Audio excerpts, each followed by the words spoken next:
Now we are coming to very important, if Brazil is giant country with population much more than Russian population, it is continent. Brazil is huge, really. Now we are coming to the small country, Trinidad and Tobago.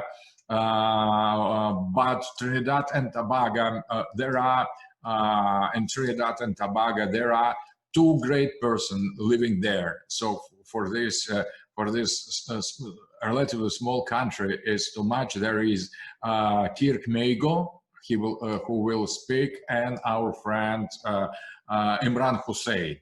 So two very illustrious persons for such a small country is make this country great, I think. Please, Kirk Meigo, it's up to you. There's so much that I would love to talk to you about. I want to thank you for this opportunity. But I had to write it down to limit myself. So that's what I'm going to try to do. I want you to know also that I am actually politically active. I'm a member of the official opposition party, and we have an election next week.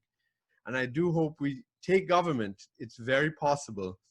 And I'd like you to wish us luck, because I really want to help to make this fourth political theory movement stronger and practical.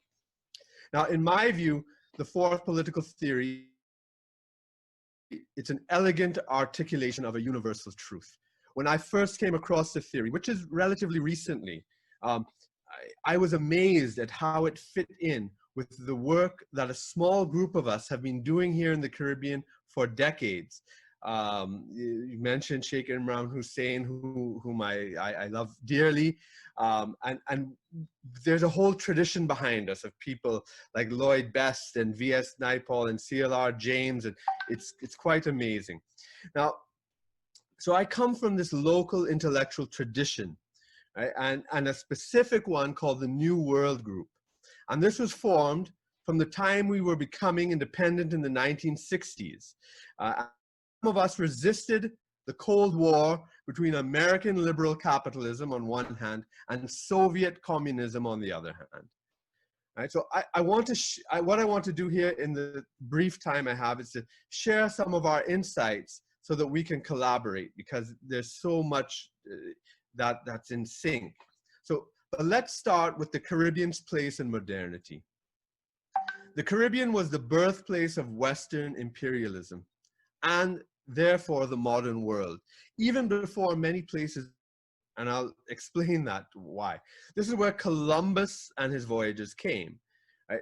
Whole societies were created out of pure economic interest. Our friends in Brazil will certainly recognize this as well. There's a lot in common.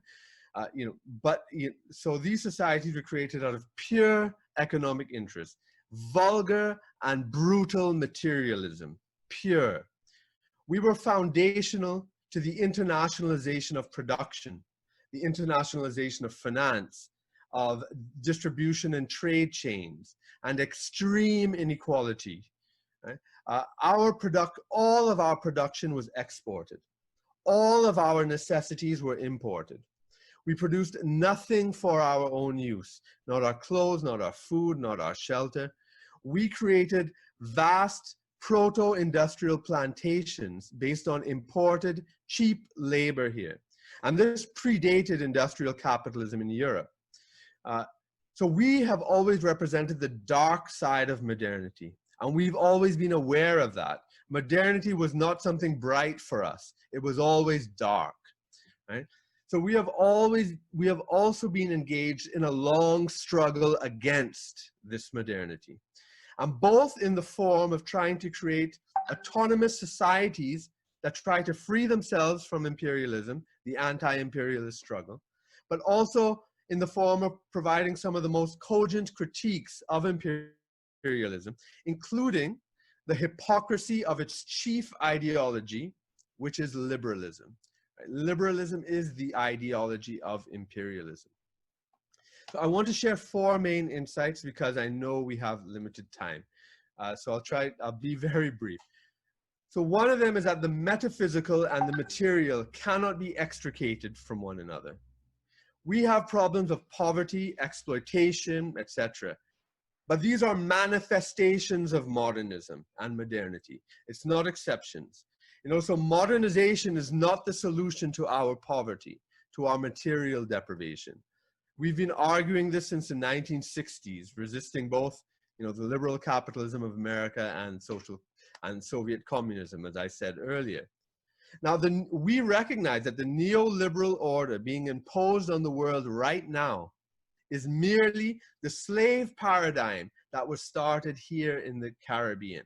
I'd love to elaborate on it more, but let me just leave that seed with you to think about it. I'm sure you'll see the parallels. But so what I'm saying is that the fourth political theory, it must have an attractive material economic manifestation as well. Because I believe if it's not successful materially, it will not be successful politically, philosophically, or otherwise.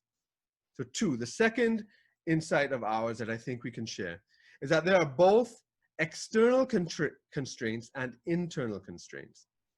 For instance, Lloyd Best, my great mentor, the late Lloyd Best, a great, great mind. I wish you could have met him, Professor Dugin. But our task is to develop epistemological sovereignty. So not only are we materially exploited by outsiders, but there is a strong internal mental colonialism, which occupies our very souls. Right? It not only affects our ideas about politics and economics, but also about God, about beauty, about the world and our place in it.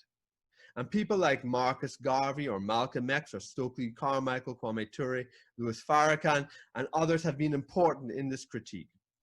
So the third thing, I know time is a constraint, so I'll just go quickly. The third thing is a question of size. We are small societies. My island is only 1.3 million people. But often huge changes in history come from small places and groups. To dismantle modernity should also mean a respect for the autonomy of small societies and communities like ours. Our small societies in the Caribbean are like the small city-states of ancient Greece, in which Plato and Aristotle and the great philosophers flourished. They're the same size as the Florentine city-states of the Renaissance. You know, these places were like 40,000 people at their maximum population. I mean, in fact, I believe our societies are truly human scale, not the mega cities of millions of people where you're just an anonymous number and you don't even know your neighbors, you have no roots, you own no property, you're always on the move, you're servants of international financial capitalism and modern advertising, right? And at the same time, in those huge environments where you're a non-person, you're a number, you're victims of violence and so much anti-social behavior. So the fourth point that I think we can collaborate with is that, or talk about at least, is that we cannot go back to tradition. We don't have that option here in the Caribbean or Brazil, for example. Some great civilizations like India, Africa, Russia, Western Europe, they can go back to a great tradition. We can't. Right? New world societies, especially ours, are created from both conquerors and the conquered, slave owners and slaves who are not indigenous. You know, so there are many commonalities with Latin America, except for the ones with large indigenous populations, but also with the southern United States as well. Now, I wanted to you know, just acknowledge my Brazilian brother here. You know, we are also a carnival-like culture. I think our particular ethos is Catholic, Hindu, and Yoruba. It's celebratory and it's open. With all those folk elements you mentioned, it immediately resonates with me when you talk about that. So, you know, but another thing that I'm so glad that I came and listened to the presentations here. Speakers here have also reminded me that we share much in common with the Levant, with Syria, with Lebanon, Turkey, and that part of the ancient world, which was always between, let's say, between Asia and Europe and Africa and Europe, or between the great civilizations. For example, in Trinidad and Tobago, our small, tiny island, you know, we're a mixture of Hindus like me, of Africans, of Muslims like Sheikh Imran Hussein, of Syrians, of Chinese, of Spanish, French, Portuguese, and British. And these aren't recent migrants. We've been living here for generations together as historical founding peoples, right? So we are struggling with creating a sense of peoplehood, and we have been doing so. It's not monolithic, but this is our challenge. So I want to thank you for the opportunity to make this presentation. I look forward to interacting with you and partnering in the future. Thank you. Thank you. That is really great. So I appreciate very much this speech. That is really very important. I would like to stress the term epistemological sovereignty. That is the key, because nobody is sovereign epistemologically except the liberals now. So we are under the colonization, epistemological colonization. Great, and I agree with your point. Proclus, a Neoplatonic philosopher, has said the small is stronger than big. That is important. The small is always power. The mass, the big, it is always the weakness. So I agree absolutely. We need to revise and to revert the materialist, bourgeois, capitalist, colonialist relations between the inside of the human. In the human, the small is powerful. That is elite. Elite is the leading power, not the masses.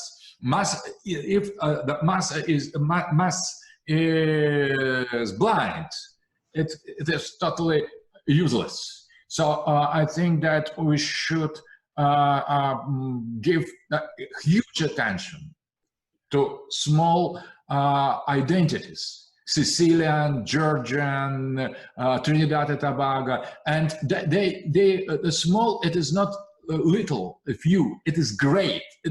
There are some spiritual power that is more than empire. So that is not, if Rafael has reminded us about Getulio Vargas, we could as well remember Stalin. He has put the energy and the power. I'm not a big fan of him, but he has taken the greatest power, spiritual power of Georgia, and has submitted to this power, the huge communist Russia. So the small, we should not discount the small. The small is the essential.